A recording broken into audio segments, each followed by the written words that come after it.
Juma iliyopita tumegusa kuhusu habari za matayarisho ya Yesu kuja kujitoa kanisa duniani na kulipandisha juu. Mu ndwi iheze twaravuze itegurwa rya Yesu kuza mw'isi kugira asubire kuzamuka mw'ijuru. Na tumegusa ya kwamba tukasema Yesu hakutuwekea sisi hukumu wala ghadhabu. Ariko turashira ko Yesu atadushire twebwe gucirwa nk'urubanza byibura gucigwaho iteka. Na ndio maana ataandaa kulitoa kanisa ili liepuke na hasira itakayowila dunia hii. Niyo mpamvu yemeye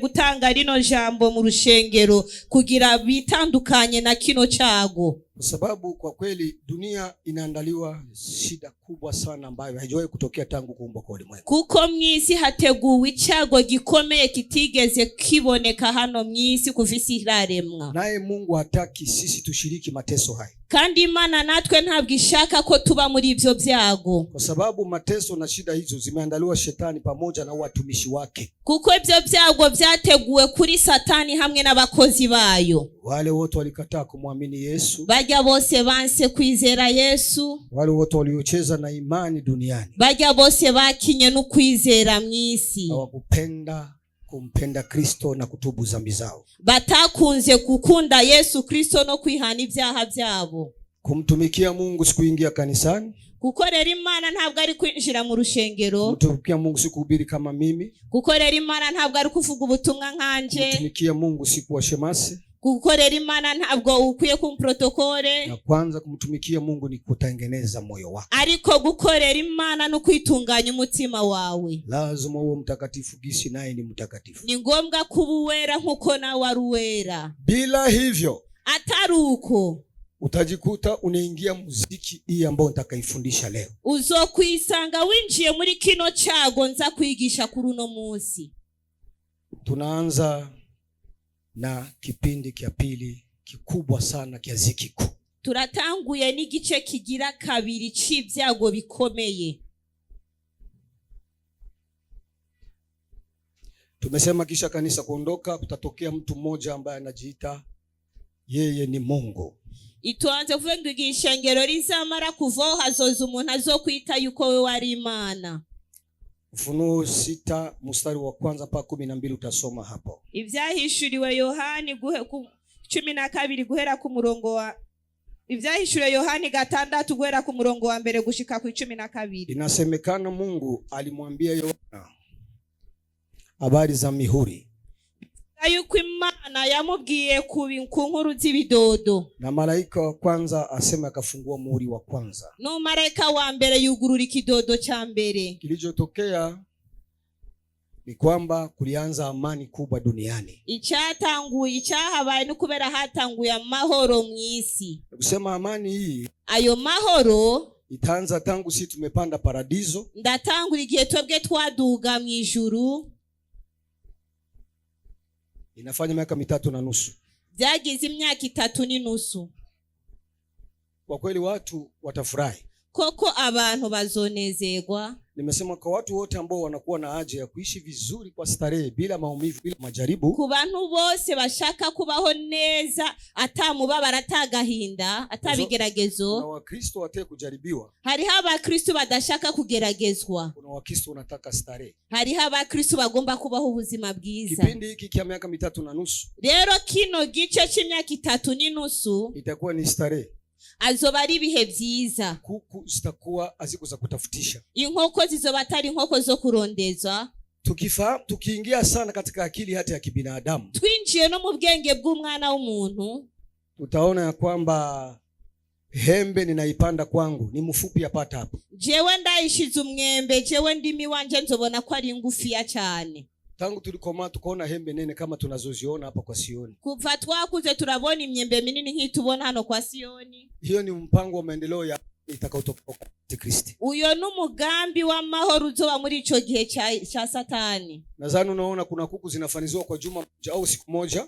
Ndibaza ari nkoko mubona zikorwa mu ndwi imwe. Nadhani mnaona hiyo sura nyinyi yote. Ndibaza iyo shusho mwese murayibona. Mnaona gisi miti yote inakuwa mifupi tu. Ibiti byose murabona ukuntu biba bigufi gusa. Kipindi hiki sasa, rero kino gihe ndio kitakuwa kipindi kia raha, matunda, chakula kila kitu. nico gihe kizoba ari cy'umunezero, ivyamwa bizoba bimeze neza cyane. Elimu ya kiganga itapanda juu sana. Ikigo cy'ubuganga kizozamuka hejuru. Wasomi watakuwa wengi wakati huu. Abize bazoba benshi cyane muri ico gihe.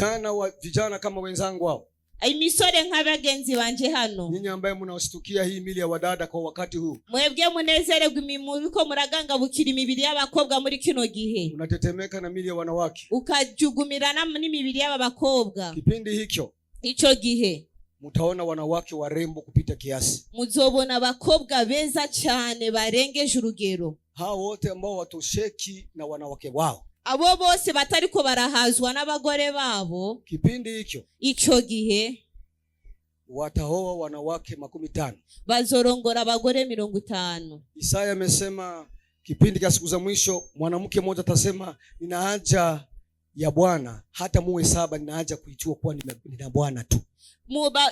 Muri Yesaya haravuga ngo ati ngo muri ico gihe ngo hazoba hari umugore umwe azovuga ngo ati ngo ndakeneye umugabo naho yoba ari abagabo 7, ariko ndakeneye umugabo kugira nitwe gusa yuko afise umugabo. Ni picha itakaokuwa miaka 3.5 hiyo. Rero iyo foto izoza muri iyo myaka 3.5. Ni hii, si sote tunakimbilia Amerika, tunakimbilia Europa. Ni twese turiko turirukira muri Amerika, tukirukira muri Europe. Ndio picha ambayo itakuwa wakati wa miaka 3.5. Niyo foto izoza muri iyo myaka 3.5. Urahisi wa kila kitu, ibintu byose bizoba bimeze neza. Ninakwambia raha ambayo itapita kiasi. Azoba ari umunezero urengeye.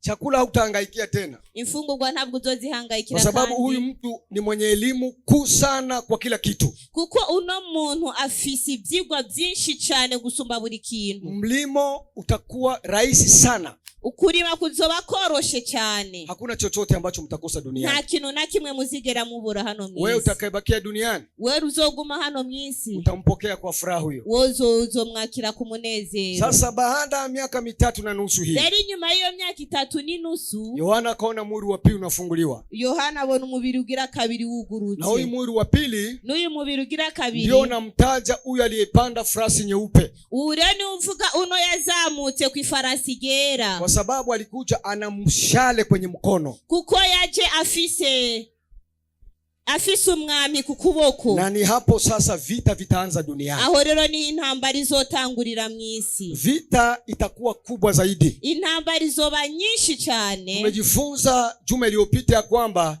itaanzia wapi? Israeli. Twigishije mu ndwira ihishize yuko bizotangurira hariya mu Bisirayeli. Nilisema ya kwamba Israeli kisha tu kanisa kuondoka, kutakuja mtetemeko mkubwa, musigiti ambao wamenyangwanya huko pale unajulikana jina yake. Turavuga ngo ati ngo igihe ababera zobaze kuduga mu ijuru muri Israeli hazoba kunyiganga gushikaho bakwa wa musigiti umuzoba uri munini ya uri hariya. Utakuja mtetemeko mkubwa sana duniani. Hazoba hari kunyiganga ikinyamugigima kimwe gikomeye. Giza kubwa duniani. N'umyiza myinshi mwisi. Musigiti ule utaanguka. Ujya musigiti uzogwa. Na huyo ni mpango wa Mungu. Kandi nuno umugambi w'Imana. Antikristo atawapatia Wayahudi ruhusa kujenga msikiti wao. Satani azoruhusha Antikristo. Ndio, Antikristo azoruhatanga uruhusha yuko buba kujya musigiti wabo, kwa sababu itakuwa sehemu ya ahadi atakawapatia, kuko azoba ari igice cy'isezerano azoba bahaye. Atawaambia siku nyingi sana mumengoja wa kuwasaidia hapa duniani. Ababwira ngo azoba ari iminsi myinshi cyane mwarindiriye hano mwisi. Mlingoja mtu ambaye anaweza kuwapatia maji na majirani wenu wote. Mwarindiriye umuntu azobaha amazi hamwe n'ababanyi banyu bose. Tumesoma Mika juma iliyopita kama Mika 5:1 mpaka 6. Twarasomye muri Mika 5:1 gushika kuri 6. Paka sasa Wayahudi hawajampokea wamwamini Yesu. Gushika n'ubu yuko Abayahudi bataramwemera umwami Yesu. Ni wachache wanaomwamini Yesu wa Israeli. Ni bakeya bemera umwami Yesu Abisirayeli. Wote siku hiyo watasema ni huu tulikuwa tunamngoja. Abo bose ico gihe bazovuga n'uyu twari turindiriye. Anasema atatupatia amani kaapa kote kwa majirani zetu. Aravuga ngo azoduha amahoro hano hose mu babanyi bacu. Nafikiri sote tunaona mambo inafanyika hapo. Ndibaza twese turabona ibintu bizokoreka ngaho. Habari ya Irani pamoja na hizo nchi zinazunguka hapo. aho muri Irani hamwe n'ivyo bihugu bikikuje ngaho. Hiyo ndio picha itakayokuwa siku hizo. Iyo niyo foto izobihari uwo munsi. Nafikiri wakati unafundisha kitabu hiki kinafika wakati mzuri ili tupate kuelewa nini itakayotokea. Igihe ndiko ndigisha kino gitabu n'umwanya mwiza kugira dutahure mbega nibiki ibintu bizoza. Atawaambia wote wa Arabu, mimi nitawanyamanzisha na nitawapa raha nyinyi wa Israeli. Azobwira abano bose abarabu ngo je nzobacecekesha kandi nzobaha amahoro mwese Abisirayeli. Watampigia makofi na kumpokea vizuri. Bazomukomera amashi bamwakire neza. Na basi wataanza kujenga huyo msikiti wao. Kandi bazotangura kubaka umusigiti wao. Na utafanya miaka 3 unajengwa kabisa. Kandi uzogira imyaka 3 wubatswe. Mwisho wa miaka 3.5. Imyaka nyuma y'imyaka 3.5. Ataingia kanisani kujiita yeye ni Mungu. Azokwinjira mu rushengero yitewe kwa ari Imana. Mathayo 24 mstari wa 15 utasoma hapo. Mathayo 24 ku murongo wa 15 urasomaho. Danieli 9:26 mpaka 17 utasoma hapo. Danieli 26 turaza gusomaho. Atasimama na kujiita kama yeye ni Mungu. Azohagarara yitewe kwa ari Imana. Na atawaruhusu nyinyi Wayahudi mtaniabudu mimi. Kandi azobabwira mwebwe Abayahudi munsenge jewe. Wayahudi wote watakataa kumwabudu. Kandi Abayahudi bazokwanka kumusenga. Kwa sababu wana neno limesemwa katika Kutoka ya kwamba msimwabudu mtu wala kiumbe chochote chini ya jua. Kuko bafise ijambo rivuga ngo ati ngo ntimuze musenga umuntu canke icaremwe cyose mwisi yizuba. Ndipo ataruhusu dunia nzima Wayahudi wote wauawe. Niho azokwemera, niho rero azotanga uruhusha ngo Abayahudi bose bicwe. Ndio inaita kipindi kia pili, ziki kuu inaanza. Niho rero bazobitse ngo ati ngo ni gice kigira ca kabiri c'ivyago bikomeye bizoba bitanguye. Mateso yanaanza duniani. Rero icago vyago bizoba bitanguye mwisi. Vita itaanzia pale Palestina pale. Intambara izoba bitanguriye hajya nyene. Itakuwa vita ngumu ya kutisha. Azoba ari intambara ikomeye kandi iteye ubwoba. Biblia inasema hiyo ni vita ya Mungu ambayo ni ya ukata maneno. Ijambo ry'Ibaruvuga ngo izoba ari intambara ikomeye yo guca amagambo. Tena ni vita ye Mungu peke yake anayeruhusu. Kandi ni intambara ni Imana yonyene ireka ibe. Ili kukomesha Israeli ambao walikataa kumwamini Mungu. Kubera gukomesha Abisirayeli banse gusenga Imana. Vita vitaanza, vitakuwa vikali zaidi. Intambara izotangura izoba ikomeye cyane. Hiyo vita itaanza hapo. Iyo ntambara izotanguraho. Majeshi ya Antikristo. Izo ngabo za Antikristo. Ulizitaja ni majeshi ya Antikristo, ni jeshi gani? Ni kuvuga mbega ni zihe ngabo? Yani jeshi za Antikristo. Izo ngabo za Antikristo zitakuwa majeshi za magharibi zote. Azoba ari ngabo zo ku mugoroba zose. Faransa wanaita ni Occident, yani West. Bavuga ngo ati ni Occident hariya muri West. Amerika, Ufaransa, Ubelgiji, muri Belgique, Italy, muri Italy, Angleterre, na hizo majeshi zote za Ulaya huko. Nizo ngabo zose za hari Burayi. Hizo ndizo majeshi za huyu mpinga Kristo. Nizo ngabo rero zujya pinga Kristo. La jambo wakati huu Israeli wote watageukiwa na hao watu. Igihe rero Israeli bose bazohindukirwa nabo bantu. Watageukiwa kwa sababu ni mapenzi ya Mungu, Mungu awazibu. Bazobahindukira kubera zo bari ubugombe bw'Imana, Imana igiri bakubite. Hiyo ndio hukumu yao. Israeli haishindwa, kitashindwa wakati huo. Israeli ntiyigera inanirwa, ariko ico gihe izonanirwa. Watapigwa na kuteketea. Bazokubitwa kandi bazorangira. Watapigwa na kuteketea. Bazokubitwa kandi bazorangira. Mwanzo tu wanateketea. Mu ntango gusa bazorangira. Nimewafundisha nikasema kutabaki mabaki. Narabigishije ndavuga ngo ati ngo hazosigara gusa lereste. Ibisigarira. Mabaki. Hazosigara gusa ibisigarira. Hizo mabaki nimesema Ufunuo 7 itakuwa 144,000.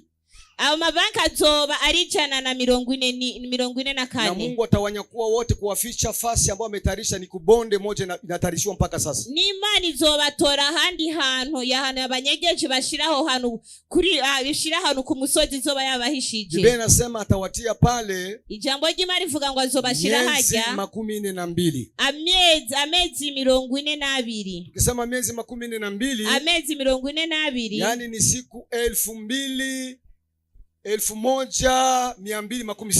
Ni bihe 1260. Yani watafichwa ikipindi kyote kia pili. Ico gihe cyose bazoba bahishijwe. Wanalindwa pale. bariko bararindwa hajya. Mungu anawatumia chakula hapo. Imana ikabarungikira imfungurwa hajya. Mmoja ataniambia hiyo itawezekana je? Umuntu umwe arambwira ngo mbega ivyo bishoboka gute? Elimu ya Mungu huwezi kuielewa. Hata Eliya kibombombo kimempatia mkate. Ikigwa c'Imana ntushobora kugitahura kuko na Eli igikona caramuzaniye umukate. Watu saka 44 mili watakula je fasi wanafichikiwa? Mbega abantu 144 mbega bojya guta hano bahishijwe? Tujiulize Eliya na alikula je? Tuyumvire mbega Eliya nawe yafunguye gute? Kuna siku malaika amemletea chakula, kandi umarayika aramuzana imfungurwa. Kuna siku kibombomo kimemletea chakula. Hari n'igikona camuzana imfungurwa. Mungu atayafanya hiyo siku za mwisho. Imana izobikora ico gihe. Na sasa hii vita itakuwa hapo. Rero iyo ntambara izobaho, itageukia Afrika. Izohindukira muri Afrika. Wanyafrika wasifiri kama mtaipushiwa na hiyo. Abanyafrika ntibibaze ngo atico cago ngo nikizobashikira. Kwanza fasi kutakuwa pagumu sana kwa vita hii hapa Afrika.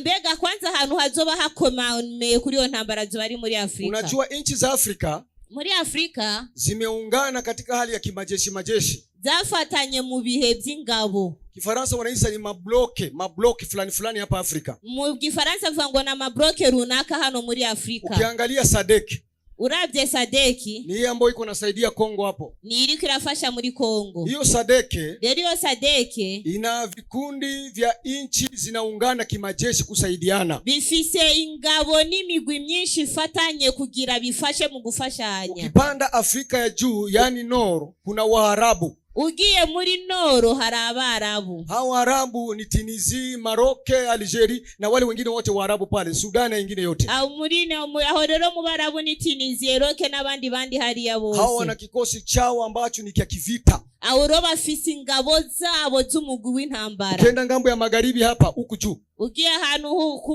ino haruguru. Umeona Burkina Faso, Mali, Niger na wengine watajiungaunga hapa. Ubonye Burkina Faso, Nigeria na handi bose bazokwifatanya. Wanajiunga kimajeshi. Bazokwifatanya nk'ingabo. Sasa vita vitakuwa je? Deri ingabo zizoba zimeze kwa sababu Umoja wa Mataifa na SADC kubera umwe w'izo ngabo hamwe na SADC. Kikao kikuu kinapatikana Ethiopia. Rero ico cicaro gikuru kizoba kiri muri Ethiopia. Na huyo Ethiopia Nuyo Ethiopia atakuwa mkuu wa majeshi hizi za hapa Afrika waongozi nyeusi. Ni wazoba umushefu mukuru azoba rongo izo ngabo zonga muri Afrika. Biblia Kusia inasema Kush, mfalme wa Kush. Umvise birifa ngo umwami wa Kushi. Nikusema ni hapo Ethiopia. Umenye ko ari ngao muri Ethiopia. Huyo ndio atakusanyisha watu wote wa ngozi nyeusi kupambana na watu wa ngozi nyeupe huko juu, Waarabu. Uwo ni wazohuza azohuza ingabo z'urushato rwirabura n'ingabo z'urushato rwaruje kugira zihura abo Barabu. Mizinga ya ajabu hapa Afrika. Hazoba hari intambara ikomeye cyane hano muri Afrika. Unajua kila nchi inasimamisha mpango wa kijeshi na silaha zito za nguvu. Buri gihugu gihagarika ingabo hamwe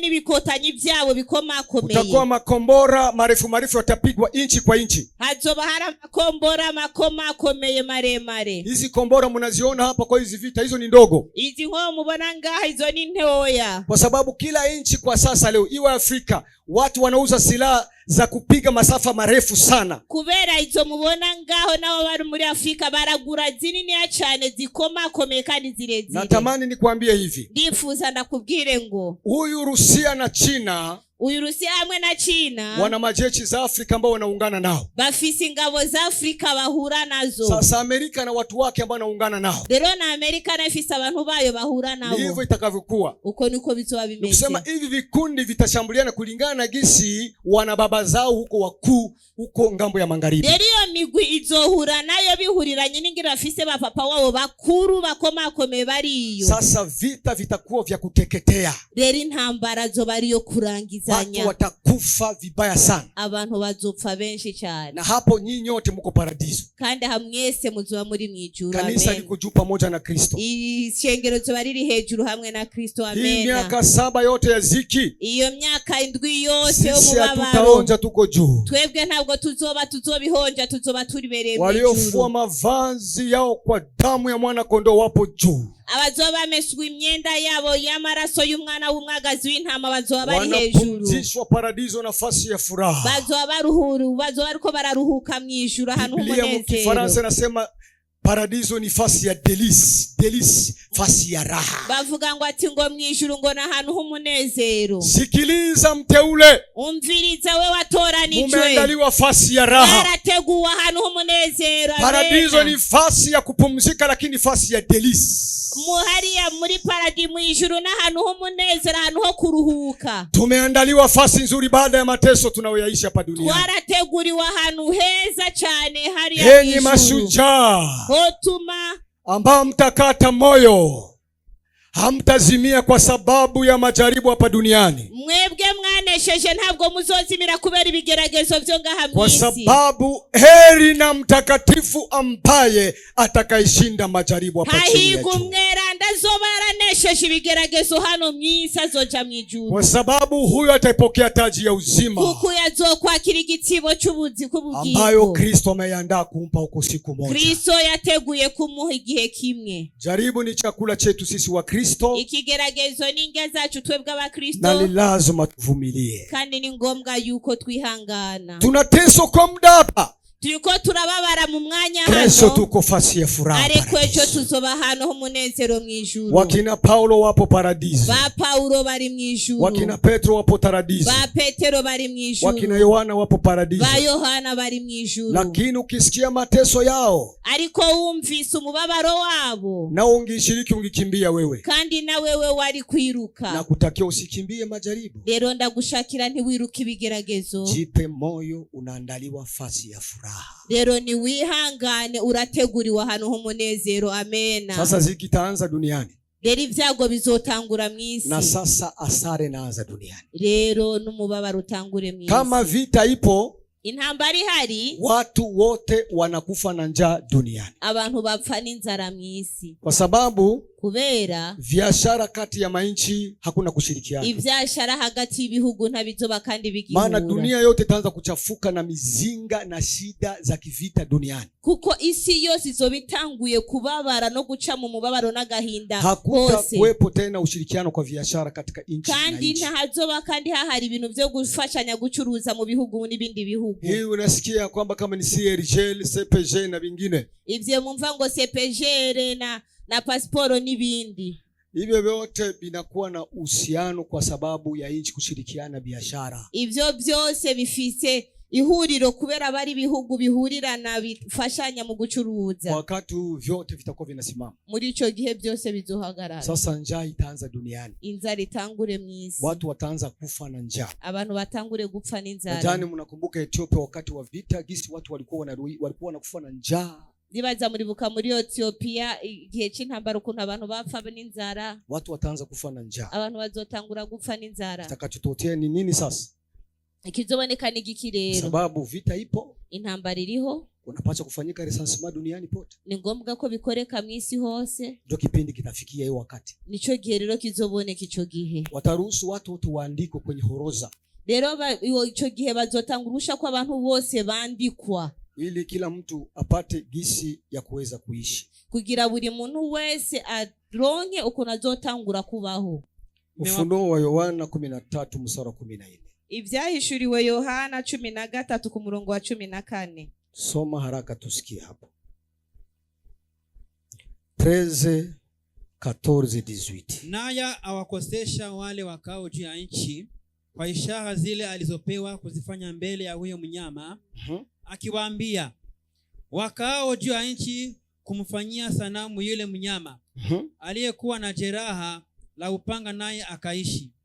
Akapewa kutia pumzi katika ile sanamu ya mnyama, hata ile sanamu ya mnyama inene, na kuwafanya hao wote wasioisujudu sanamu ya mnyama wauawe.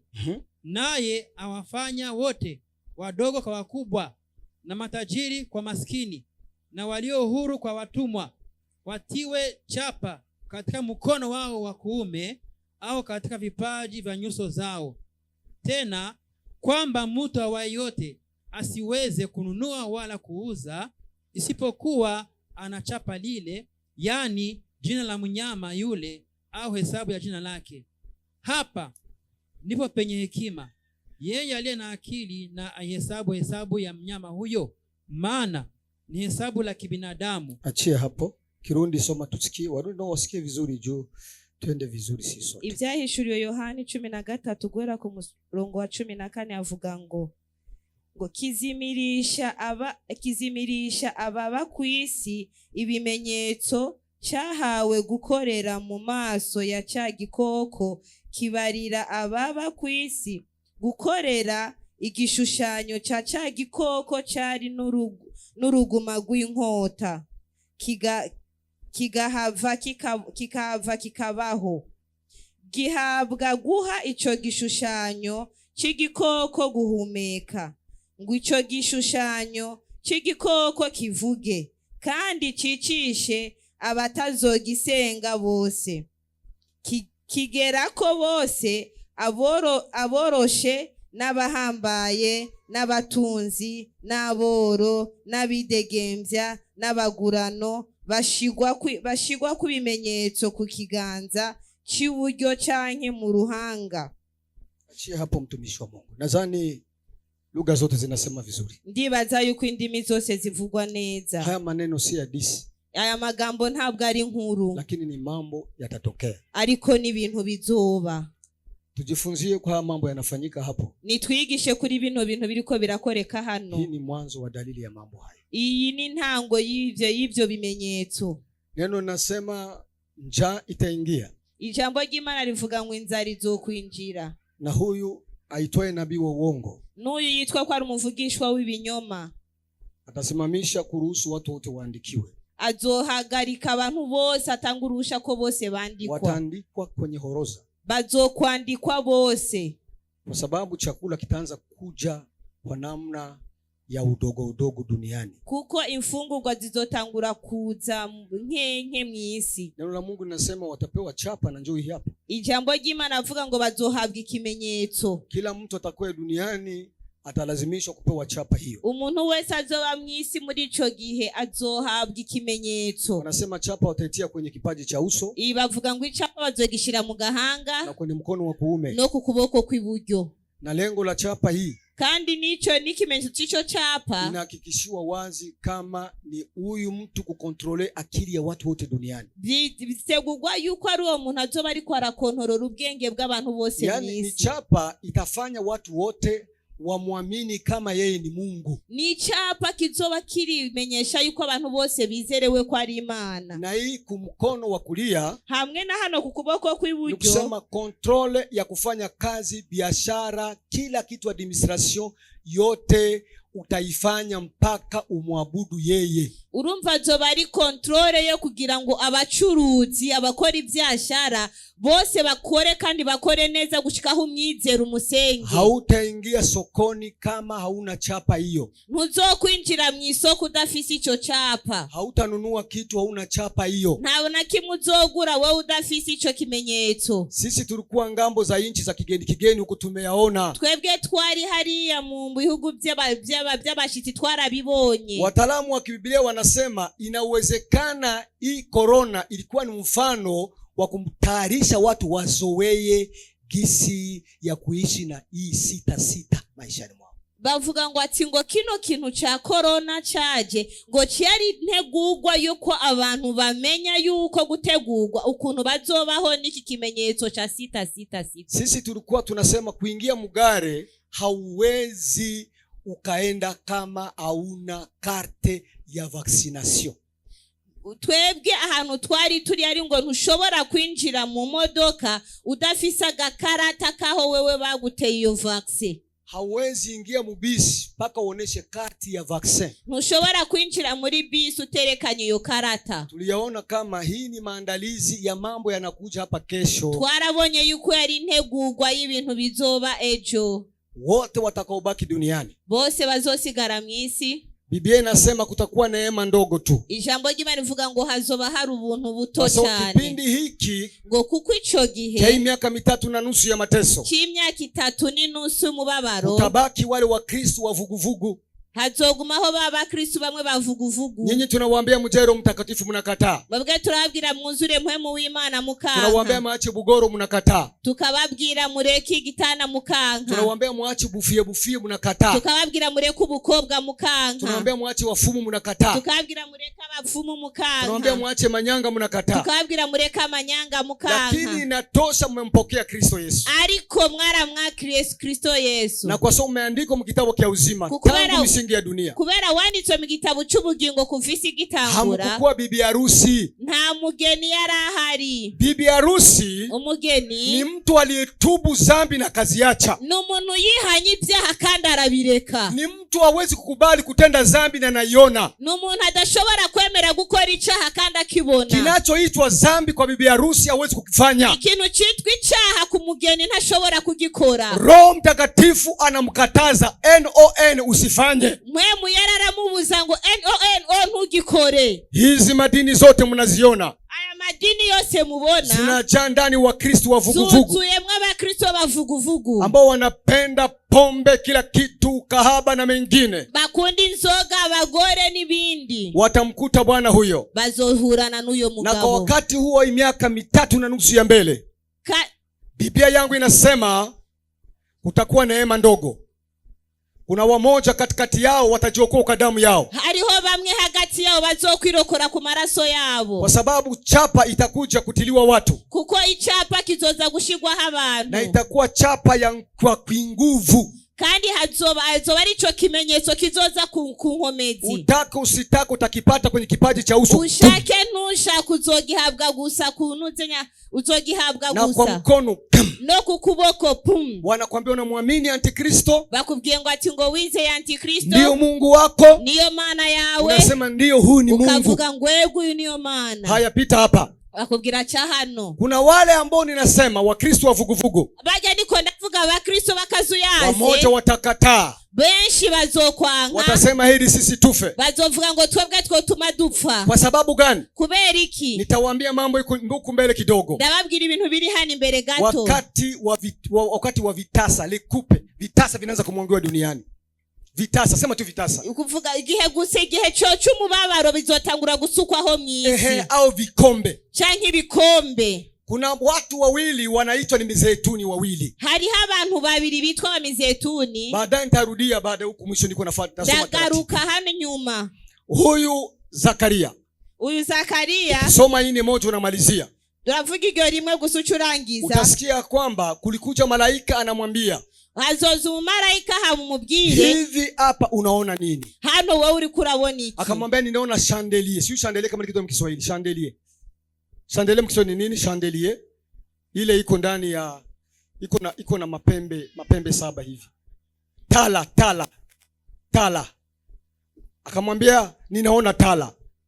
Sema tala. Kija giterekwa kwa matara. Kisha akamwambia hamara mubwira.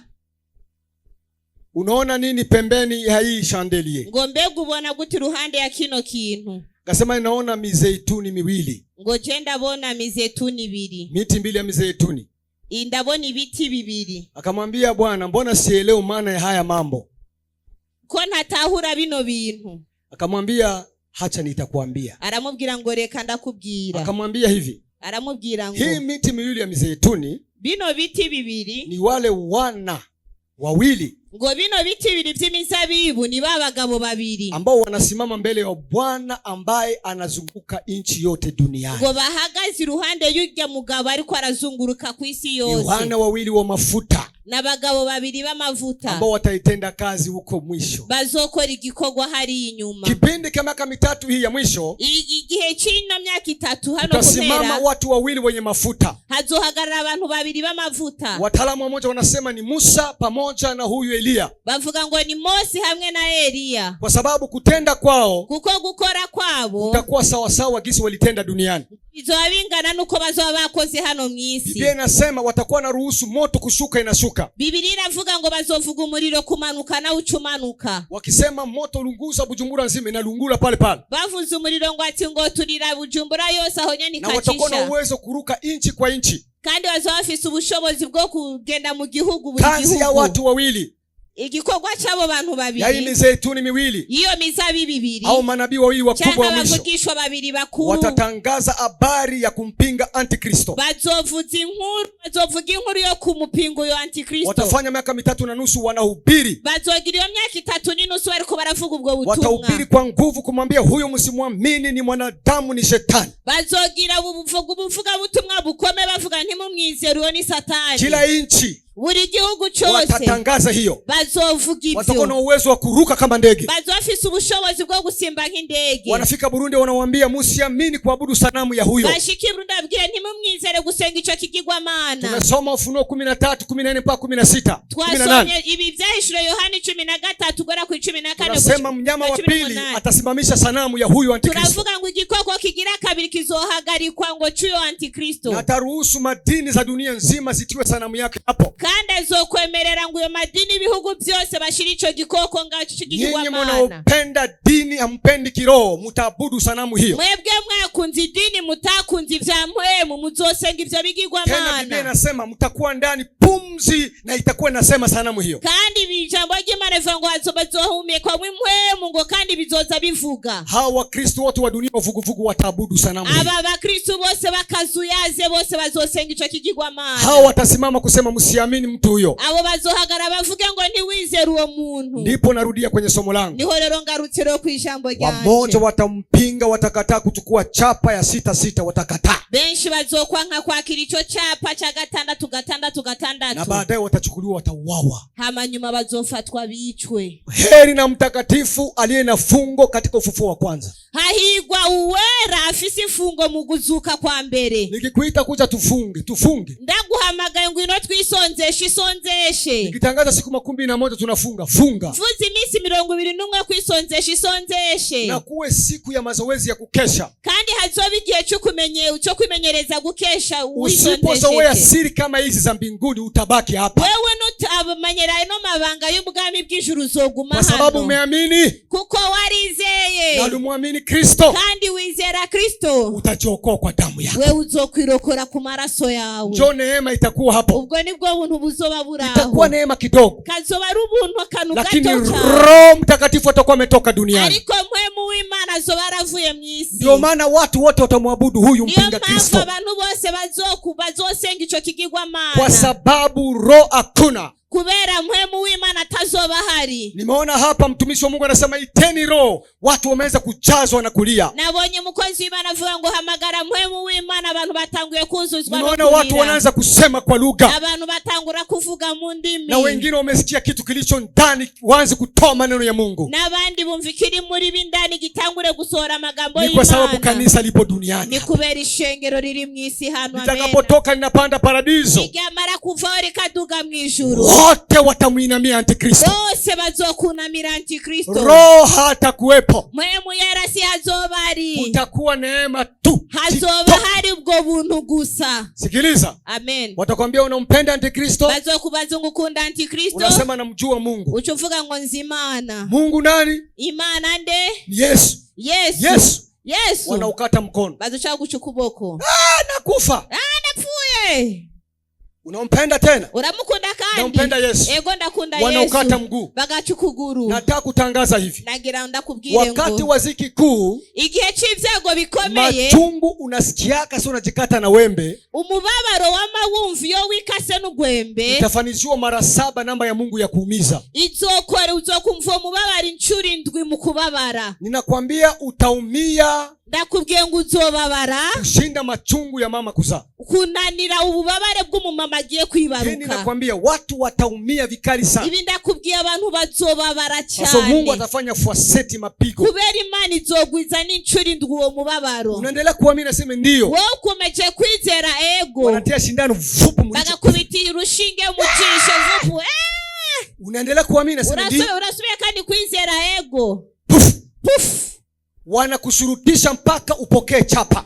bazokubabaza gushikaho wemera icyo Unasema cyapa. mimi siwezi kuamini. uvuga ngo je sinemera Wanakata kwizera. mikono miwili, bakacaguca amaboko abiri, wanakamata pensi kwenye sikio, wanakogota mpaka inakuwa sawa mpira hapa inachomoka. bagafata ugutwi bakagukwega nk'umupira gushikaho gucika. Wanakamata pensi kwenye pua, wanachonga mpaka inatoka. bagafata pense kuzuru bagakwega gushika izuru ricika. Watakuchana chana nyama kama vile karatasi. Bazotagutabura inyama nk'urupapuro. Kitakachotokea siku ni nini sasa? Mbega ichirizo havazo bari. Kwa sababu roho iko duniani. Kubera mpwemu atari mwisi. Roho atahama mbingu kwa wakati huo. Mpwemu azokwimuka mwijuru muri uwo mwanya. Biblia inasema atakuja kuramba damu yako. Ijambo ry'Imana ravuga ngo azoza ngo anyunyuze amaraso yawe. Nikusema wokovu utakuwa kwa damu ya mtu binafsi. Agakiza kazoba kari ku maraso y'umuntu wenyene. Atashuka na ramba damu tap anapanda. Azoza gutafata amaraso yawe hama yaduga. Kwa neema unaingia paradiso na kuri ubwo buntu uzoba winjiye mu ijuru. Unanikuta niko hapo. Uzonsanga ndi hariya. Unamkuta huyu mwingine yuko pale. Uzosanga ujya mwene wacu ari hariya. Wewe ulishaumia huku chini. Wewe warababaye hajya hasi. Wataumia sana watu. Bazoba baracana abantu. Ndio maana tunawahubiri muache dhambi. Niyo mpamvu tubabwira mureke ibyaha. Pinge umalaya. Mwebwe mureke ubumaraya. Unafaidika nini na umalaya? Mbega wunguka iki muri ubwo bumaraya? Pinga bangi. Uyigora umogi wawe n'uruhakane. Acha kulewa. Reka kuboregwa. Pinga kutoa mimba. Reka gukuramwo amada. Jiandae upokee mavazi meupe. Witegure kwakira umwenda wera. Uepushwe na ghadhabu na mapigo na hukumu ambayo Mungu atapatia dunia. Kugira witandukanye n'ivyo vyago no gucirwaho iteka kw'ico kintu kizoba. Sikiliza mateso inaendelea. Umviriza umubabaro urabandanya. Bwana asifiwe sana. Amen. Kwa kipindi hiki katika muhuri wa ngapi inasemekana pale? Vifo muhuri wa 4, vifo vitakuwa vingi sana. Impfu zizoba nyinshi cyane. Kwa sababu njaa kubera inzara nyingi sana duniani. Azoba ari nyinshi cyane. Watu wataanza kula nyama za watu. Abantu bazotangura kurya inyama z'abantu. Sikiliza vizuri. Umviriza neza. Kama unapinga, soma kitabu cha Wafalme, utasikia gisi wakati wa Elisha mama alichinja mtoto wake ukamchangia na mwenzake. Wewe nyamburi kurahakana nusome mu bami mu gihe cyari cy'ukuntu umumama yabaze umwana we bamusangira na mugenzi we. Biblia imetutayarishia kila kitu biko bilifanyika na bitafanyika. Biblia arateguye buri kintu cyose biriho bizokoreka. Siku hiyo utazaa mtoto. Becho gihe uzovyara umwana. Utamchinja, utamtokotesha mchungu na mkula. Wewe ndakubwiye yuko uzomwica kandi umushire mu nkono umurye. Mtambiana na bwana wako tumchinje kwanza mtoto. Uzobwira n'umugabo wangu uno mwana tumubage kwanza. Kesho bwana akwambia wewe ni ukate mguru wako tuchome iwapo kesho. Amatisha kubwira rero nawe chukuguru kwawe nako tukuge. Ni mateso ambayo haijawahi kutokea duniani. Numubabaro rutige maana kutarige rubaho ku isi. Mtakulana nyinyi ambao mtakaobaki hapa. Mwebwe nyene muzojana hano. Bwana asifiwe sana. Amen. Biblia inasema kuzimu na mauti vitafungua kinywa chao.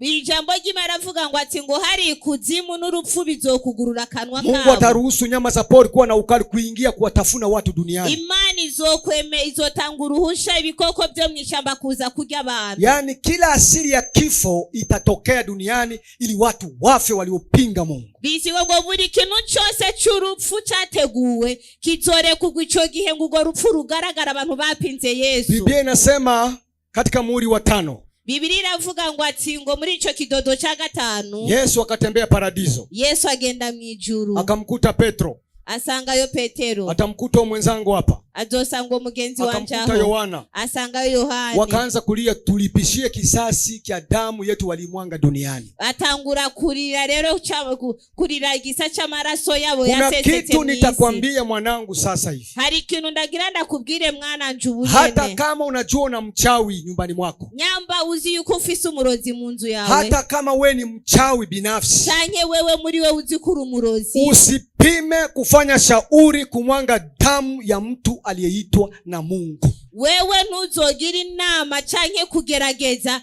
kumena amaraso y'umuntu yahamagawe n'Imana. Kwa sababu damu ya mtu wa Mungu wowote inalipisha kisasi. Kubera amaraso y'umuntu w'Imana yose uba warasheshe. Azokuzanira mtu wa Mungu utalipishiwa kisasi kwa ajili ya damu. Wewe ni wica umuntu w'Imana uzogirirwa icago kubwayo maraso. Usifanye shauri kumpa mtu wa Mungu sumu ile afe. Nuzogira impanuro yo guha umuntu w'Imana maraso kugira damu ya mtu wa Mungu inasema kisasi, kisasi, kisasi. Hata yangu inasema kisasi, na yako inasema kisasi. Atakayekuua atailipa tu. Ivuga ngo ati ngo ayo maraso yiwanje je umuntu w'Imana azokugira kw'ivyago.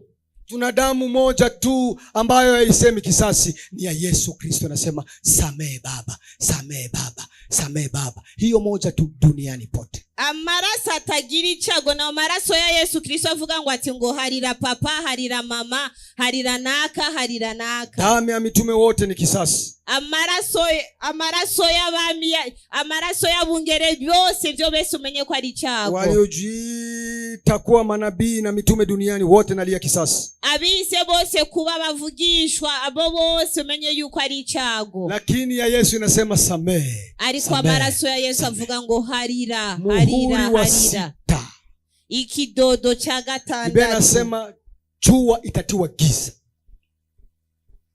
pamoja na mwezi itatiwa giza. Ngo izuba hazoshigwaho umwiza n'ukwezi hazoshigwaho umwiza. Maana yake nini jua kutia giza? Bimbega bisigura iki uwo mwiza uzobuke. Na sehemu ya nyota za mbinguni zitaanguka duniani. Ngo n'igice c'inyenyeri zo mwijuru zizomanuka mwisi. Kutiwa giza ya jua, iyo ushizeho uyo mwiza w'izuba, hakutakuwa haki tena duniani. Ni zambi na mabaya. Hakuna msamaha, ni zambi na mabaya tu. Nta kuri kw'Imana kuzoba guhari, hazoba hari ibyago gusa n'icaha n'ibibi gusa mwisi. Na nyota za mbingu kuanguka, yani wakati huu hakuna mtakatifu. Watu wote duniani watakuwa wameanguka. Hakuna imani itakuwa duniani, wote wanaanguka. Igihe ikimenyetso cy'izo nyenyeri kuva mu ijuru zigwa hasi, nta mukristo azoba hari, bose bazoba baraguye. Amina. Muhuri wa 7, ikidodo c'indwi. Tutakuwa tunasoma, tunafika fasi kunataka kusoma vizuri sana. Tugira dushika hano tugomba gusoma neza cyane. Soma Ufunuo 8:7 mpaka 9. Ivyahishuriye Yohani 8 guhera ku murongo w'indwi gushika ku 9. Bwana siwe sana. Amena. Tasoma nyuma hapo, tungoje kidogo. Uraza kusoma mu nyuma turi. Unajua hakika kama kanisa linapenda kuomba, nyamba urushengero rukunda gusenga, ikiwa unaona waitisha samedi tufunge, samedi tukeshe, babwira samedi twisonzeshe, samedi dukeshe, mutalipishiwa na Mungu hayo maneno kama muyafanye. Kwanza ni zambi. Kama mnaozoambiwa kukesha na kufunga munakata, ni zambi kwenu. Muzorihishwa n'Imana kuko igihe bababwira kwisonzesha ntimubikore, gukesha ntimubikore, Imana izogenda kubarihisha iryo jwi. Huyu muhuri wa 7, kino kidodo c'indwi, Bwana asifiwe sana. Amena, kinazungumzia malaika moja atatoka mbinguni. Kivuga ngo umumarayika umwe azoba avuye mu ijuru, na atajongea kwenye kiti cha enzi, kandi azomanuka agenda iruhande y'intebe y'inganji, na atakuta kuna vikombe na vikombe vingi, vyote vinazunguka hapa, viko inazunguka Mungu. Kandi azosanga hari ibikombe n'ibikombe byinshi bizoba biri hajya biri kukuja Imana. Kazi ya vikombe hivyo, igikorwa c'ivyo bikombe ni maombi ya watakatifu, na masengesho y'aberanda, ni maombi ya watakatifu, na masengesho y'aberanda ambayo inayojaa mbele ya Mungu na inamnukia harufu, yuzura imbere y'Imana kandi akamuzana ubuhumeka bwiza. Yani maombi yako, amasengesho yawe, hivi naposema aha ndiko ndavuga, ndio parfum yene inanukishaka mbinguni. Na hivi ndiko nasema tangu dunia iliumbwa na mpaka hivi, ni maombi yako ndio parfum ya Mungu. Amasengesho yawe niyo parfum y'Imana igihumeka neza imbere y'Imana. Ndio maana unakuta watu wengi kanisani wanachelewa kuona mema yao kwa sababu hawafikishi harufu mbinguni. Niyo mpamvu abantu benshi bariko baracegwa kuronka ibyiza by'Imana kubera batariko barashikana ubumote bwiza imbere y'Imana. Maombi ya mtu aliokoka inabidi iwe kama kupumua. Amasengesho y'umuntu yakijijwe ni ngombwa abe nk'amasengesho yo guhumeka. Tufanye twende. Tugire twese. Twende. Fanya. Hivyo ndo gisi maombi inabidi iwe inamfikia Mungu mbinguni. Uko niko amasengesho yarakwiye kuzashikira abantu mu ijuru, ibishikira Imana mu ijuru. Mungu anasikia harufu ya maombi yako. Imana irumva kamoto k'amasengesho yawe. Kama kanisa liombi au mtumishi wa Mungu au mtu yoyote anakosea mbingu sana. Ishengero ridasenze canke buri muntu wari we wese abari kwarakora amakosa imbere y'Imana. Kwa sababu ayo maombi, kubera ayo masengesho, Biblia inasema malaika atachukua ayo maombi. Ibi jambo ry'Imana ivuga ngo malaika azofata masengesho, anaichangamana pamoja na moto, ngo akacayashira hamwe mu muriro, ataitupa duniani na piga radi. Hama cha kubita mwisi, acha kubita Unasikia faida ya maombi ya kanisa? Urumva inyungu yayo masengesho. Yani kila siku unapoomba, igihe cyose usenze, maombi yako ni matayarisho ya bombe atomiki itakopiga dunia wakati wa masengesho yawe na masengesho ariko arategurwa ibombi zo kubitwa. Maombi yangu itakuwa bombe duniani siku ya ziki kuu. Iyo masengesho yiwanje azoba ari bombi zo kubitwa ico gihe c'ivyago. Ndio maana Mungu anafurahia kanisa linalopenda kuomba sana. Iyo mpamvu Imana inezerega urushengero rukunda gusenga. Na Mungu anapenda mtumishi wa Mungu anayependa kuomba sana. Imana ikunda umukozi w'Imana akunda gusenga cyane. Kwa sababu huyu anasaidia mbingu siku ya mwisho kutayarisha bombe atomike itakopiga dunia. Kubera yariko arafasha Imana gutegura ibombi zo kubitwa ico gihe c'iherezo y'ibyago. Haleluya. Amena. Maombi yako ni bombe atomike. Amasengesho yawe ni bombi zo kubitwa uwo munsi. Bwana asifiwe sana. Amena. Maombi yako ni bombe atomike. Amasengesho yawe niyo bombi zo kubitwa. Itapiga dunia siku hiyo. Izo kubitwa isi ico gihe. Amina, amina. Yohana kaona baragumu zinafunguliwa. Tunaanza baragumu sasa. Baragumu yani trompeta. Inzamba. Yohana abona inzamba rero. Akafungua ya kwanza, tunachukua Ufunuo 8:7 mpaka 9, 16, 3 mpaka 4. Hauta tafsiri. Andika Ufunuo 8:7 mpaka 9 na Ufunuo 16:3 mpaka 4. Kipindi hiki ambacho uziki inaendelea, muri ico gihe rero ibyago bikomeje, malaika wataanza kutuma kuja kumwanga vitu vya kutesa watu duniani. Malaika bacha batangura gutuma rero baze gusukaho ibintu byo kubabaza abantu. Malaika wa kwanza atatuma kuja kuchoma pori yote duniani, yani pori, mimea yote kuungua. Malaika mbere azotumwa kuza guturira imisozi yose be n'imirima yose. Biblia inasema 1/3 un tiers ya pori ya dunia mzima itaangua na nchi itakugeuka kuwa desert. Bavuga ngo ati ngo hazoturirwa ahantu hanini ya cyane muri ico gihe. Na hiyo kipindi kigumu nico bihe bikomeye kushusha nguzo au mlima mkubwa wa moto sana kutoka juu kuanguka duniani. Bizotuma Imana imanura utanure ry'umuriro mwinshi cyane rigwa hano mwisi. Kitu cha kwanza mlima wa moto utafanya itakuwa kuchoma nguvu zote za bahari na kuchoma mameli zote zinafanya biashara duniani. Iryo tanure ry'umuriro rikomeye n'iryamara kugwa hano ku isi rizoba rije guturira ivyashara no guturira ibintu byose bizoba bikora ibikorwa hano ku isi. Mere, yani hizi unasikia mere zote zitakuwa ni damu. Izo meri zose wumva zobara amaraso. Yani mlima wa moto, uyo mlima w'umuriro utakuja unachoma kwanza mimea yote duniani. Uzozuturire amameri yose hano mwisi. Na huyo malaika anamwanga hiyo anapiga baragumu mpaka maji yote inakuwa damu. Mvundo itakuwa dunia nzima. Kandi abamarayika bazoba kubite hose gushikaho n'amazi yose ahinduka kuba amaraso. Yani hii dunia itaanza kunuka. Inosi izotangura kunuka. Biblia isemi kama itageuka kuwa sawa damu, itakuwa njoo damu. Nivuga ngo izoba nk'amaraso, ahubwo izoba amaraso. Na damu kifanya siku 2-3 inaanza kunuka. Na maraso amazi misi 3 atangura kunuka. Sema maji itakuwa ni mgando. Hakuna mashua kutembea fasi kunakuwa mgando. Amazi ameze nk'ikintu cyuna, nta bintu bizoba, nta mazi azoba ariko aramanuka zoba hari. Wanasema nguvu za bahari zote zitateketea. Bavuga ngo inkomezi z'uruzi zose zizosha. Hizi vyombo vinatoka Dubai, China, vyote Mungu ataunguza. Ayo mameli yose avugirwa Dubai, China, hehe byose bizosha. Ili kuwakomesha watu wenye elimu na wataalamu duniani ya kwamba yeye ni Mungu. Kubera komesha abantu abapfumu bose abereke yuko we wari Imana. Wanaojitukuza duniani wote watii chini. Abigaragaza mwisi bose ko bakomesha ibashire hasi. Hakuna bato kupita ndani ya maji, hakuna. Zote zinachomwa. Buzoca mu mazi bwose buzokurirwa. Sikiliza vizuri. Umviriza neza. Mwingine atakuja na mwanga kitasa chake au anapiga muhuri baragumu ndani ya mafleve zote zinapata uchungu. Bose bazoza bakubitemwo mwico kintu hose habe umubabaro. Yani Tanganyika unaona hapa. Yo Tanganyika ubonaho. Huyu unaona mifereji yote hapa. Iyi mifereji yose ubonaho. Itakuwa uchungu.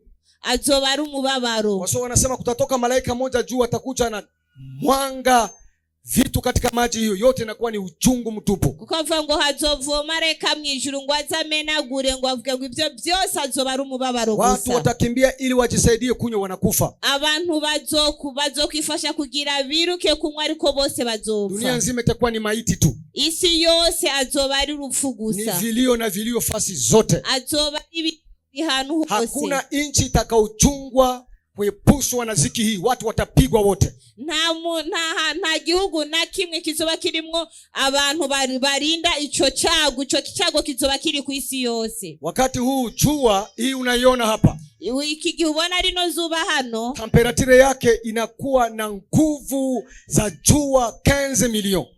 Temperature yiwe izogira inkomezi 15 milioni kavea. Izogira inkomezi miliyoni 15. Hivi tunaishi jua iko na 15 milioni ya kavea. Ubu tubayeho izuba rifise imbaga y'imiliyoni 15. Jua itaongozwa nguvu zake mara 7 kwa namba ya Mungu. Izuba rizokongereza ubwo bushuhe inshuro 7 ku giharuro c'Imana. Watu wataanza ngua kwa jua na kutoka vidonda mwili mzima. Abantu bazotangura guturirwa n'izuba mu mubiri wose baveho ibikomere. Mtakuwa mnatembea mnajitoa minofu kwa ajili ya jua. Muzoba mugenda mukikuraho ibikomere kubw'izuba. Ninasema ole na wewe mtakatifu ambao utakosa kabisa sehemu katika ufufuo wa kwanza.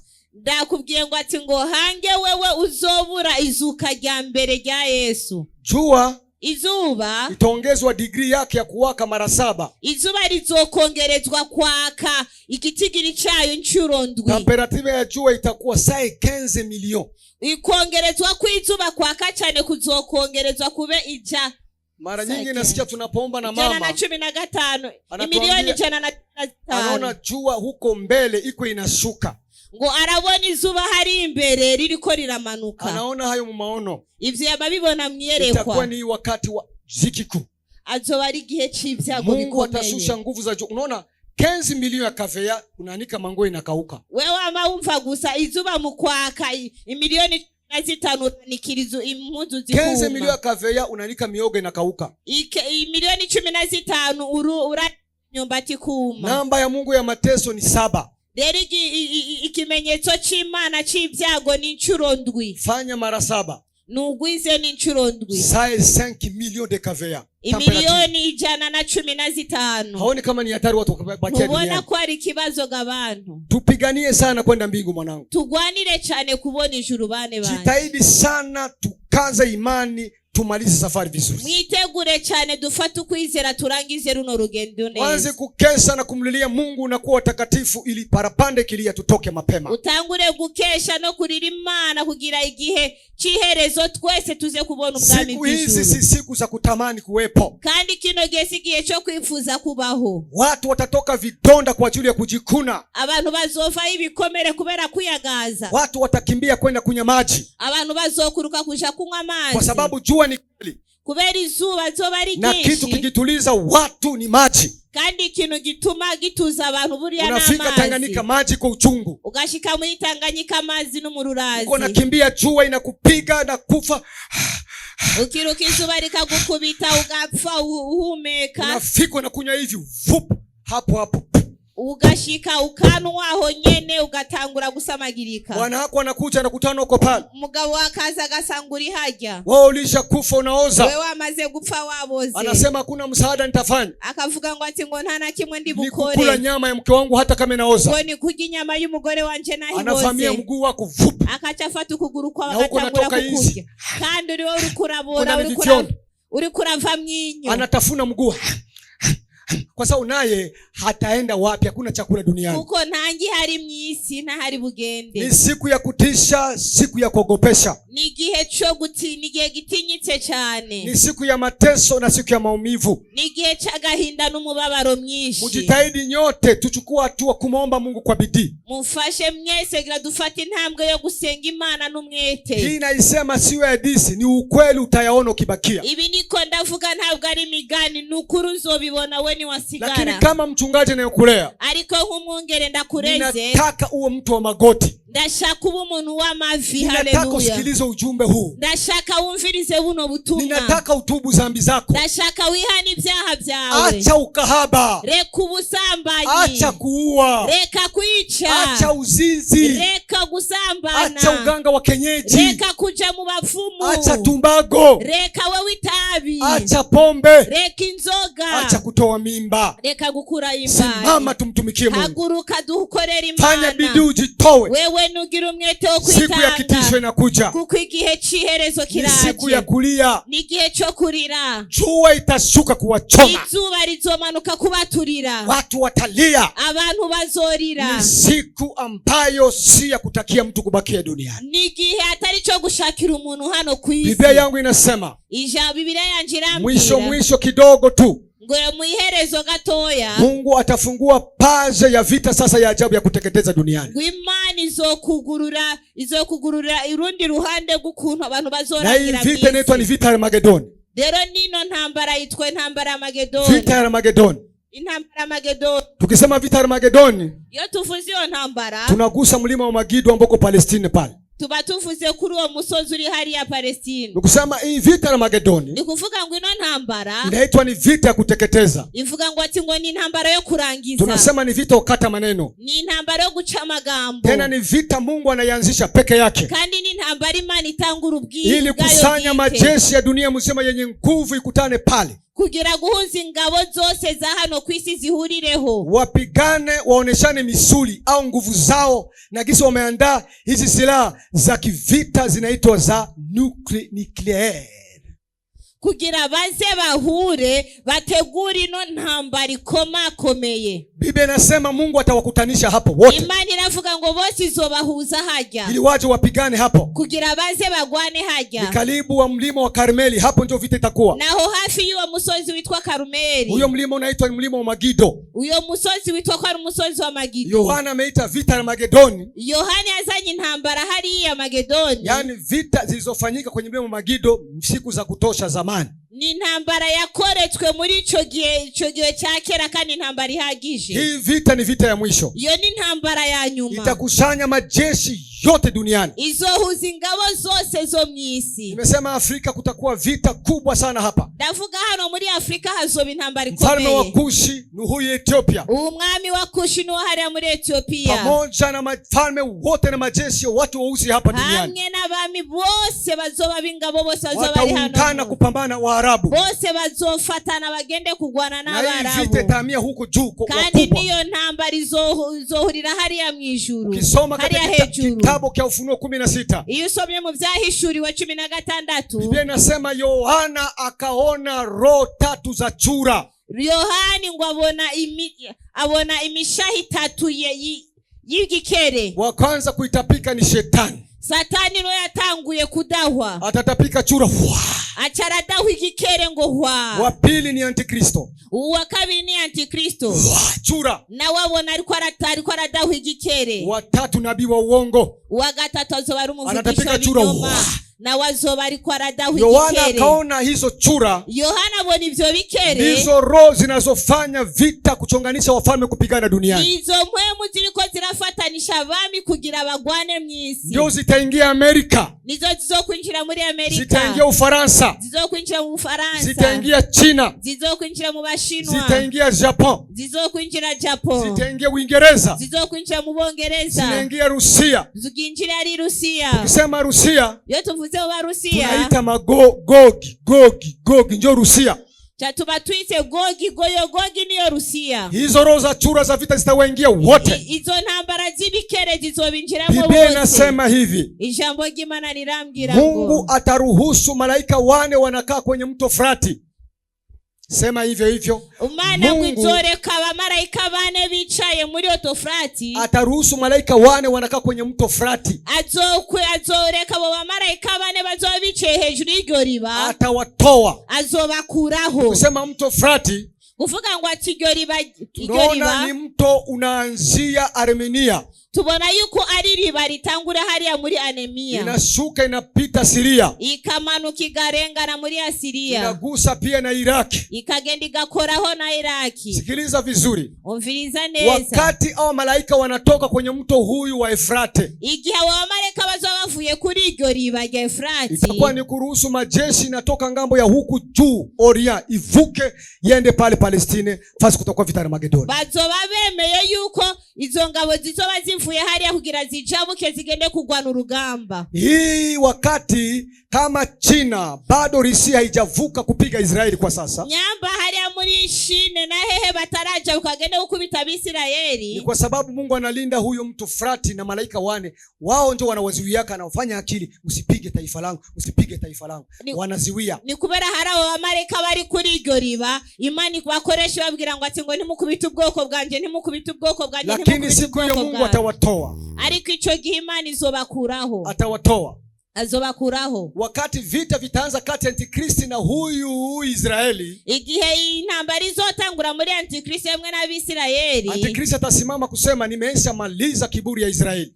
Antikristo azohaguruka avuge ngo ati ngo namaje kurangiza ngo Abisirayeli. Kipindi kinafika nataka kuanzisha utawala wangu wa nguvu tena duniani, wa kibaba duniani. Rero ngo igihe canje kirageze, ntangure rero kuganza jewe nyene mwisi. Ndipo Risi, niho rero Risi itasema tukubali, izovuga ngo ntavyo twemeye. Shine itasema tukubali, Shine bavuge ngo ntavyo twemeye. pamoja na nchi zinaungana kiserikali pamoja nao kivita, hamwe n'ibindi bihugu bifatane nabo nyene nk'ingabo. ndipo watakuja kwa majeshi ya chini, niho bazoza rero n'ingabo zabo zikomeye. Kisoma Ufunuo 9, iyo usomye ivyahishuriwe 9, wanazungumuza kuhusu nge zenye mikia na zenye nguvu kutupa moto na kuuma watu wanakufa.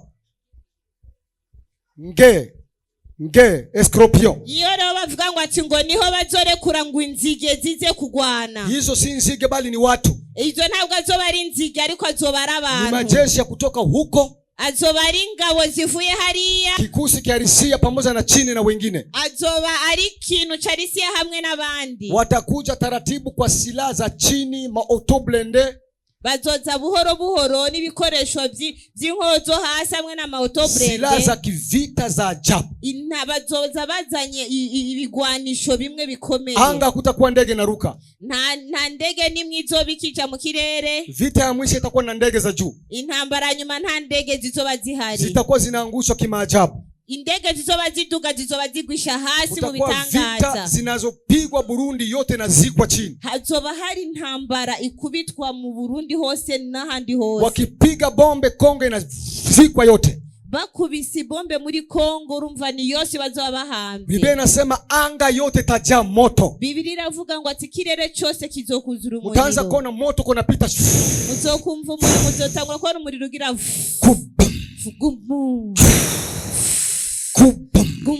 inchi zitazikwa na mizinga ya mabombe wakati huu. ico bihugu byose bizozikwa n'izo bombe, kwa sababu ni vita Mungu anaruhusu. kuko azoba ari intambara Imana izoba yarekuye. Hao wanaotoka hapo Oria mashariki bavuye hariya muri Oria, wanakuja na maautoblende chini, bazoba baje n'amablende hano hasi, pamoja na magari ya bombe atomike, hamwe n'amabombe. wanakuja taratibu, bazoza buhoro buhoro, watajifunza jinsi ya kuvuka kwenda pale Palestine, bazokwigisha ukuntu bazocabuka bagende hariya, kwa sababu ndio kutakuwa vita ya kuvuta ni kuvute duniani. kuko niho hazoba hari intambara yo gukwega ndagukwege hano. Bwana atakausha huyo mto Frati unakauka, ngo mwami iryo riba azoryumisha, minakauka, wanavuka na silaha zao, azoryumisha bajabuke n'ingabo wanakutanana. Nafasi hiyo inaitwa ya Armagedoni. bazogenda bahurira aho hantu hitwa Armagedoni. Mizinga itaanza kuruka huku na huku, imizinga izotangura gusimba hariya na hariya, watu wataanza kuungua kwa ajili ya silaha za ajabu. abantu bazotangura gusha kubwizo nkoho zikomeye. Hiyo mizinga inafichwa mpaka leo, iyo mizinga iranyegejwe kugeza, lakini siku hiyo ndio itakuwa siku ya kupima nguvu zao. ariko ico gihe azoba ari igihe cyo gupinga. India itasimama, India inayo, India nayo izohagarara, Afghanistan inayo, hariya nabo honye bahagarare, Risi inayo, Sirisi nabo bahagarare, Amerika inayo, Amerika bahagarare, Ufaransa inayo. Abafaransa uko nyene. Mizinga zitapigwa, vumbi na waka duniani. imizinga izokubitwa mwisi hake haki hakomene. Ole kwako kama utabaki siku hiyo. N'akazi kawe wewe uzoba warasigaye ico gihe. Haya mafundisho ni ya mwisho tunakuandaa. Zino ni nyigisho za nyuma turiko turagutegura. Na sijui kwa nini nayasema ya mafundisho. Kandi sinzi n'impamvu mvuze rino ni mafundisho kuamsha watakatifu, musimame tupandishe maombi. Ni nyigisho zo kuzamura bera b'Imana, duhagarare dukorera Imana mu kuri. Zambi tuziache. Ivyaha tubireke. Udhaifu wako uache. Intege nke zacu tuzireke. Acha mateso ulionayo rohoni mwako. Reka umubabaro afise mu mutima wawe. Shinda majaribu. Nesha ibigeragezo. Yasikushinde. Ntabikuneshe. Mungu atatuma malaika kutoka mbinguni. Ngo Imana izotuma malaika kuva mu ijuru. Atakuja na wafufua. Ngo azoza ngo kandi abazure. Ase watasimama kwa miguu miwili hivi. Ngo bazohaguruka ku maguru y'ababiri. Kisha baadaye wanapanda. Hama bacha bazamuka. Na dunia nzima inawaona kisi wanapanda. Nisi yose ibona ukuntu baduga hejuru. Amina, amina. Amena. Na hapo itakuwa mwanzo sasa wa Yesu kuja kuamua vita la Magedoni. Aho rero niho hazoba rero ntango rero ya Yesu kuza rero muri yo ntambara. Hao wakishapanda, abo ni bamara kuduga, Yesu atakuja wima juu. Yesu azoza avuye mu ijuru. Itakuwa siku hiyo Yesu anakuja kama mpiganaji wa vita kwenye farasi nyeupe.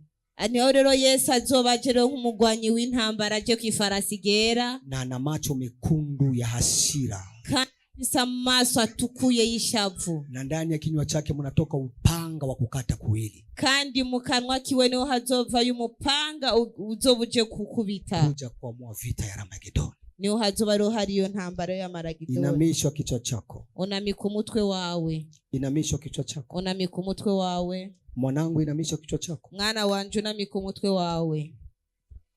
Inamisha kichwa chako. Unamika umutwe wawe. Balaa hii isikupate. Kino chago nikize kukuronke. Watu wote wanapinga injili ya kweli watakutana na balaa hii. Abantu bose bahakana ubuvuga butumwa bw'ukuri bazohura n'ico chago. Waimbaji wa mabizu ndani ya korale watakutana na balaa. Abaririmbye amabizu muri korale bazohura n'ico chago. Mchungaji anayependa waimbaji kulana watakutana na baadaye. Umwongera akunda kuryamana n'abaririmbye azohura n'ico chago. Nabii muvugishwa anaombaomba franga ili atabirie watu watakutana na balaa. Asabiriza amafaranga kugira avugishwe ku bantu azohura n'ico chago. Watakutana na balaa hii. Bazohura n'ico chago. Mwanangu, fungua moyo wako tuombe pamoja na wewe. Mwana wanje ugurura umutima we dusenge hamwe nawe. Fungua moyo wako tuombe pamoja na wewe. Ugurura umutima we dusenge hamwe nawe. Sema Bwana Yesu. Vuga Mwami Yesu. Sema Bwana Yesu. Vuga Mwami Yesu. Niko mbele zako leo. Ndi mbele za uno musi. Unitayarishe. Untegure. Nitayarishe Bwana Yesu. Ntegura Mwami Yesu. Utakapo kulitoa kanisa. Niwadukura ishengero. Niwe tayari. Nzobe niteguye. Nisikie parapanda siku hiyo. Nzokumva inzambu uwo munsi. Usinisahau Yesu. Ntuzunyibagire Yesu. Sema niepushe na Antikristo. Untandukanye hamwe na Antikristo. Sema niepushe na ziki kuu. Untandukanye n'ivyo vyago bikomeye. Niepushe na mateso itakayoenda dunia. Untandukanye n'ivyo vyago bizoba ico gihe. Sema komalisha imani yangu. Nukuze kwizera kwanje. Komalisha imani yangu. Nukuze kwizera kwanje. Sema ninaamua kuanza sasa. Ndahisemwo gutangura rero. Ninakuita Yesu. Ndaguhamagaye Yesu. Fungua nyota yangu. Ugurura inyenyeri yanje. Fungua maisha yangu. Bohora ubuzima bwanje. Yaliyofungwa. Ubuzima bwanje bwaboshwe. Fungua kazi zangu. Bohora akazi kanje. Fungua biashara vyangu. Bohora ibyashara byanje. Katika jina la Yesu. Izina rya Yesu. Fungua safari yangu. Bohora urugendo rwanje. Fungua ndoa yangu. Bohora urugo rwanje. Kamba katika wa mugozi chika iliyofunga maisha yangu. Iwe wabosha ubuzima bwanje. Leo mimi ni huru. Mafanikio yangu inaanza. Kuroranirwa kwanje kuratanguye. Ninatangaza baraka. Ndatavuza umugisha. Panza sauti, jitabirie baraka zako. Wewe ni uyaturire kumugisha. Anza kusema nimebarikiwa. Vuga jewe narahezagiwe. Asante kubarikiwa. Urakoze kuhezagiwa. Asante ninaona mafanikio. Urakoze ndabonye kuroranirwa. Asante ninaona baraka. Ndabonye umugisha. Ninaona ushindi. Ndabonye kunesha. Ninaona pesa. Ndabonye amafaranga. Ninaona pesa. Ndabonye amafaranga. Ninaona nyumba. Ndabonye inzu. Ninaona mavazi. Ndabonye myambaro. Katika jina la Yesu. Yesu. Sema niinue Yesu. Nzamura Yesu. Nifanye kichwa. Nungire kuba umutwe. Nifanye kichwa. Gira kuba umutwe. Wala si mkia. Japara kuba umurizo. Katika jina la Yesu. Mwizina rya Yesu. Sema ninapokea baraka. Ndakiriye umugisha. Ninapokea baraka. Ndakiriye umugisha. Ninapokea afya bora. Ndakiriye ukuroranirwa katika jina la Yesu. Sema familia yangu inapanda juu. Familia yangu inaona mambo mazuri.